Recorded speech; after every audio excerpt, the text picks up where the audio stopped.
ဇလိုက်ဟာဝင်းညင်လုံးကိုစထိတဲ့အချိန်မှာတော့ဇလိုက်မှာဝင်းညင်မြစ်မရှိတဲ့အတွက်ဖန်လုံးကဘာတွန်းပြမှုမှမရရှိခဲ့ပါဘူးထို့ကြောင့်လာရောက်စစ်ဆေးသူတွေကမထူးခြားဘူးဆိုပြီးဇလိုက်ရဲ့လက်ကိုဖယ်ခိုက်လိုက်ပါတယ်ထို့အချိန်မှာတည်းဇလိုက်ကိုယ်ကငတ်မလီရဲ့ဝင်းညင်ကသခင်ကျမကူညီပေးမယ်လို့ပြောကသူမကြီးစွမ်းအားနဲ့ငယ်ကိုဇလိုက်စီတို့လွှဲပြောင်းပေးလိုက်ပါတယ်ထို့အချိန်မှာတော့ဝင်းညင်လုံးကအလင်းလက်တော်ပါလာပြီးခရရောင်အလင်းနှန်းကြီးကောင်းငင်ပေါ်သို့ထူးထွက်သွားပါတယ်ထိုအရာကိုမြင်တော့နှစ်သားတို့ဟာအံ့ဩထိတ်လန့်သွားကြပြီးဆရာတူညီမလေးဒါထူးခဲ့တဲ့ဝင်းညင်မြစ်ပဲအခုတော့ငါတို့လာရကျိုးနှက်သွားပြီးရတနာတွေးပြီးဆိုပြီးပြောရင်သွားကြပါတယ်နတ်သမီးကလည်းအရန်ထူးခဲ့တဲ့ဝင်းညင်စွမ်းအားပဲကျမတစ်ဆက်နဲ့တကူတခါမှမမြင်ဘူးဆိုပြီးပြောလိုက်ပါတယ်ဂိုင်းတစ်ခုရှိစားပွဲခွန်ဖော်မှာလဲအံ့ဩလွန်းတာကြောင့်ပန်းကန်တွေကွဲကုန်ပြီးထူးခဲ့တဲ့ဝင်းညင်စွမ်းအားပေါ်ထွန်းလာပြီးဆိုပြီးအဘူးအိုတလောက်ကရေရွယ်လိုက်ပါတယ်နောက်ဂိုင်းတစ်ခုကလည်းတကားဖွင့်ကြည့်ပြီးဒါကထူးခြားတဲ့ဝင်းညင်စွမ်းအားပဲလို့ပြောလိုက်ပါတယ်နောက်နေရာတစ်ခုမှလည်းနှစ်တစ်ထောင်မှတခါပါပေါ်ထွက်တဲ့ထူးခဲတဲ့ဝင်းကျင်စွမ်းအားပဲကျင်းကြံချင်းလောကကတော့အပြောင်းလဲတွေဖြစ်တော်မယ်ဆိုပြီးရည်ရွယ်နေပါတယ်ဇလိုက်ကိုဝင်းကျင်စွမ်းအားစစ်ပေးနေတဲ့နတ်သားတွေလည်းစွမ်းအားလိုင်းကပြင်းထန်လွန်းတာကြောင့်မနှဲတောင်းခံထားပြီးဒီလိုနှမိမျိုးခုမှကြုံဖူးတယ်ကောင်းလေးရပြီမင်းစမ်းသပ်မှုအောင်မြင်သွားပြီလက်ဖယ်လိုက်တော့လို့ပြောလိုက်ရပါတယ်ကောင်းလေးကလည်းသူ့ကိုယ်သူနားမလည်နိုင်ဖြစ်နေပေမဲ့ကိုလေးကငတ်မလီကတော့သခင်ကိုတားမှန်ဝင်းညင်စွမ်းအားပဲပေးမလို့ပါဒါပေမဲ့စွမ်းအားကမစိုးတလောက်လေးပိုသွားတယ်ဟီဟီဆိုပြီးသူအဖြစ်မရှိတဲ့လေတန်းနဲ့ပြောလိုက်ပါတယ်အပြင်မှာတော့ထူးခြားတဲ့စွမ်းအားရိုက်ခဲမှုတွေကြောင့်နတ်သားကဆရာသူညီမလေးတခြားပြဿနာတွေမတက်ခင်ဒီကောင်လေးကိုဂိုင်းစီအမြန်ဆုံးခေါ်သွားရအောင်ဒီနမိတ်ကိုတခြားသူတွေလည်းတတိထားမိသွားတော့ပြီးအခုချိန်ချင်းခံကြမယ်ဆိုပြီးပြောကဇလိုက်ကိုခေါ်ပြီးထွက်လာကြပါတယ်ရှင်းမြလာတဲ့အချိန်နဲ့ပြန်ထားနေပေမဲ့နတ်သားကမူမမြန်တာကိုတတိထားမိသွားပြီးဂယူးဆိုင်လို့អော်လိုက်တဲ့အချိန်မှာပဲဓားပြန်တစ်ချောင်းဟာပြန်ဝင်လာတာကြောင့်အားလုံးဟာအသေးအံရှောင်လိုက်ရပါတယ်အဲ့ဒီအချိန်မှာပဲခေါင်းကင်ပေါ်ကနေလူတယောက်ပေါ်လာပြီးထူးခြားတဲ့ဝิญဉ်စွမ်းအားနဲ့ကောင်လေးကိုထားခဲဆောင်လို့ပြောလိုက်ပါတယ်ဇက်လိုက်ကိုခေါ်ပြီးဂိုင်းတို့အပြန်လမ်းမှာထူးခဲတဲ့ဝิญဉ်စွမ်းအားနဲ့ကောင်လေးကိုထားခဲဆောင်ဆိုတဲ့စကားအတန်နဲ့အတူလူတယောက်ကလမ်းကိုပိတ်ရလိုက်ပါတယ်ရန်သူကိုမြင်တာကြောင့်ဇက်လိုက်တို့ဟာနောက်ပြန်လှည့်ဖို့ကြံလိုက်ပေမဲ့ရန်သူတွေဝိုင်းတာကိုခံလိုက်ရပါတယ်။ထပ်ပြေးလို့မရတော့မှန်းတီးသွားတဲ့ဆရာတူအကိုကဆရာကြီးဒါကဘာသဘောလဲတပည့်ရွှေချယ်တယ်ဆိုတာကဥတူရတာပဲမဟုတ်ဘူးလား။ဒီကောင်လေးကိုကျွန်တော်တို့ဂိုင်းကအရင်တွေ့တာကြောင့်ကျွန်တော်တို့ဂိုင်းရဲ့တပည့်ဖြစ်နေပြီ။ဆရာကြီးအဆင့်တန်းနဲ့ခုလိုမျိုးလူဟုတ်ကြီးခေါ်လာပြီးလာလူတာသူများပြောမှမကြောက်ဘူးလားဆိုပြီးမေးခွန်းထုတ်လိုက်ပါတယ်။တခြားဂိုင်းကဆရာကလည်းဘယ်လိုဖြစ်ပြီးမင်းတို့ဂိုင်းသားဖြစ်သွားရတာလဲ။ခုမှလမ်းတစ်ဝက်ပဲရှိသေးတာမလား။မင်းတို့ဂိုင်းလေးတကားဝါတောင်မရောက်သေးဘူးဆိုပြီးစကားနိုင်လူကပြောဆိုလိုက်ပါတယ်။ဒါတွေမကသေးပဲဒီကောင်လေးကထူးခြားတဲ့ဝิญဉ်စွမ်းအားရှိတာကြောင့်ငါတို့မြေကဘာဂိုင်းနယ်ပဲထိုက်တန်တာဆိုပြီးပြောလိုက်ပါသေးတယ်။အချင်းဒီမဟန်တော်တာကိုနားလေသွားတဲ့ဆရာတူအကူကရွှေပြောင်းအဆောင်လက်ဖွဲ့ကိုပြင်ဆင်ထားဆိုပြီးသူ့ညီမကိုပြောလိုက်တာကြောင့်ညီမဖြစ်သူကအဆောင်ကိုချက်ချင်းထုတ်လိုက်ပါတယ်။ထိုအရာကိုမြင်လိုက်ရတဲ့အဖိုးအိုကအံ့ဩသွားပြီးရှန်ရီဂိုင်းရဲ့အဖိုးတန်ရွှေပြောင်းရတနာပဲမြန်မြန်သားသူတို့ကိုထွက်မသွားစေနဲ့ဆိုပြီးအမြန်អော်လိုက်ရပါတယ်။ဆရာတူအကိုကလည်း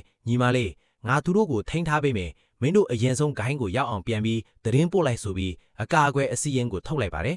ထိုအချိန်တွင်းမှာပဲတရားတွင်ကြီးမကဇက်လိုက်လက်ကိုဆွဲကနေရာရွှေပြောင်းအဆောင်ကိုစတင်အသက်သွင်းလိုက်တာကြောင့်နေရာတစ်ခုကိုကူးပြောင်းသွားပါတော့တယ်ဆရာတူအကိုကတော့ကြံနေခဲ့ပြီးအဖိုးအိုကိုတားဆီးရန်တက်နိုင်တဲ့လောက်အင်ထားနဲ့စတင်တိုက်ခိုက်လိုက်ပါတယ်ဒါပေမဲ့ဓားဟာအဖိုးအိုရဲ့ရှင်းနားမှာတင်ရက်သွားတာကြောင့်ဓားကကျင်းစင်အဆင့်အတန်းကွာခြားချက်လားဆိုပြီးရေးရွတ်နေတော့ကိုအဆင့်ကိုမသိပဲပရွှေကြီးကတစ်ပင်ကြီးကိုကိုင်လုတ်ချင်နေတာလားဟူမေးကလက်ညိုးလေးတစ်ချက်ထိုးလိုက်ရုံနဲ့ဓားဟာတစ်ဆက်စီကျိုးပိတ်သွားပြီးဆရာတို့အကိုလည်းအဝေးသို့လွှမ်းထွက်သွားပါတယ်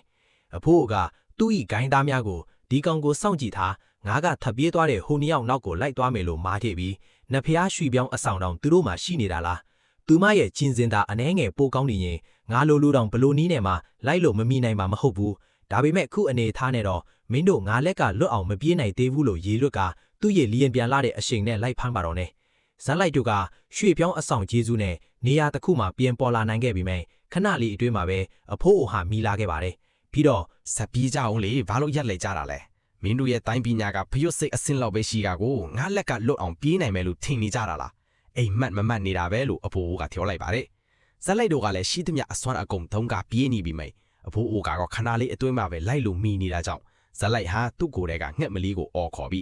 းငါတို့ဘလို့ဆက်လုပ်ကြမလဲဆိုပြီးအကြံဉာဏ်တောင်းလိုက်ပါတယ်ငှက်မလီကသခင်အရန်ကြီးမစိုးရိမ်ပါနဲ့အခြေအနေကိုခဏစောင့်ကြည့်လိုက်ရအောင်လို့ပြန်ပြောလိုက်ပါတယ်ဇက်လိုက်ကိုခေါ်လာတဲ့ဇီယာတူအမကစီနီယာကြီးကကိုယ်တိုင်ကြတပည့်မရွေးချယ်ပဲသူများကိုင်းရဲ့တပည့်ကိုလမ်းပိတ်ပြီးလူယူနေတာလား ဒါကဆရာကြီးတို့ဂိုင်းရဲ့အပြုတ်အမူလားလို့မေကွန်းထုတ်လိုက်ပါတယ်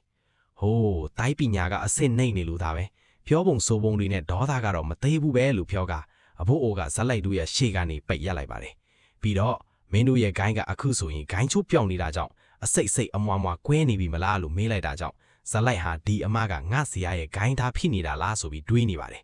အဘိုးအိုကဇက်ပြီးအခုလိုထူးခြားတဲ့ဝင်းရင်စွမ်းအားရှိတဲ့ကောင်လေးကိုခေါ်သွားရင်ကောမင်းတို့ဂိုင်းကတေချာပြုစုပြိုးထောင်ပေးနိုင်တော့လို့လား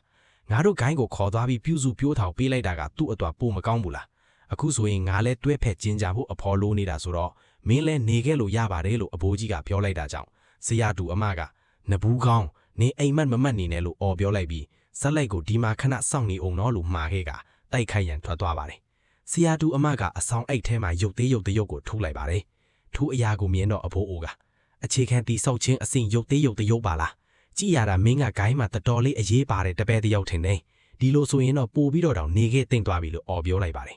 ဆရာတူအမကတော့ရုပ်သေးကိုစတင်အသက်သွင်းလိုက်ပြီးဟိုနှစ်ဘူးကောင်ကိုတွားတိုက်ဆန်းလို့အမိန်ပေးလိုက်ပါတယ်ရုပ်သေးနဲ့အဘိုးအိုဟာအပလန်အလန်တိုက်ခိုက်နေကြတော့ဆရာတူအမကရုပ်သေးကသူ့ကိုအကြာကြီးထိန်းထားနိုင်မှာမဟုတ်ဘူးဂိုင်းကလူတွေကိုအကူအညီလှမ်းတောင်းမှရမယ်လို့ပြောပြီးအချက်ဖေးတဲ့အဆောင်ကိုကောင်းကင်ပုံလို့ပြစ်လွတ်လိုက်ပါတယ်ရုပ်သေးနဲ့တိုက်ခိုက်နေရတဲ့အဘိုးအိုကလည်းထိုအရာကိုတတိထားမိသွားပြီးငါ့ကိုရုပ်သေးနဲ့အချင်းဆွဲပြီးအကူအညီတောင်းနေတာလားဒီလိုဆိုရင်တော့အမြန်တိုက်ပြီးအမြန်စီရင်ရှင်းမှရတော့မယ်လို့ပြောကတိုးလောင်းအိတ်ထဲကရတနာတွေကိုထုတ်လိုက်ပါတယ်ပြီးတော့ဓာတ်ကြီးငါးမှရုပ်သေးငင်းလင်းရေလို့အော်လိုက်ပြီးဆရာတူအမရဲ့ရုပ်သေးကိုချိတ်ပိတ်လိုက်ပါတယ်တော်သေးတာပေါ့ဒီရုပ်သေးငင်းလင်းရေအဆောင်ကိုယူလာခဲ့ပြီလို့မဟုတ်ရင်ဒီအယုတ်အတွက်အချိန်တွေအများကြီးကုန်နေအောင်နဲ့ဆိုပြီးကျေနပ်နေတဲ့အတန်နဲ့ပြောလိုက်ပါတယ်ဆရာတူအမကလည်းရုပ်သေးရှုံးသွားတာကိုမြင်လိုက်ရတာကြောင့်အသေးအတန်ထွက်ပြီးရပြန်ပါတယ်တစ်ဖက်မှာတော့ဂိုင်းတစ်ခုမှလူတစ်ယောက်ကအသေးအတန်ပြီးဝင်လာပြီးဂိုင်းချုပ်ဆရာတူညမလေးစီကနေအရေးပါအကူအညီတောင်းစားရတယ်လို့သတင်းပို့လိုက်တာကြောင့်ဂိုင်းချုပ်ဖြစ်သူကဘလို့ဖြစ်ရတာလဲဆိုပြီးစိုးရင်တကြီးနဲ့မေးလိုက်ပါတယ်